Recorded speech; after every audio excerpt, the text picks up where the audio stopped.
After reviewing and finalizing all the content and data on your PowerPoint slides, you might want to save one or more slides as image files. This is a useful feature when you need to share slides individually as pictures with colleagues or supervisors, or include them in other types of documents.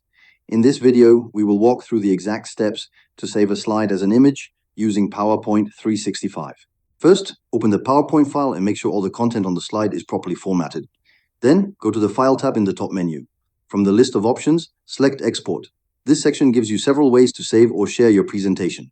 Within the Export menu, choose the option to save your slide as an image. You will see different file formats available for image export, such as PNG or JPEG. Select the format that suits your needs. You can also rename the file before saving. Choose a name that helps you easily identify the image later, such as a clear title or the topic of the slide. This makes managing your files simpler when handling multiple presentations or slides. Next, you have the option to adjust the image size. You can set the width and height according to your requirements, especially if the image will be used in another document or shared online. Finally, click Export. PowerPoint will now save your slide as an image file in the format and dimensions you selected. Once done, you can find the image in your chosen folder and share it directly with others. This is how you can efficiently convert your PowerPoint slides into images, making them more versatile for communication or documentation purposes.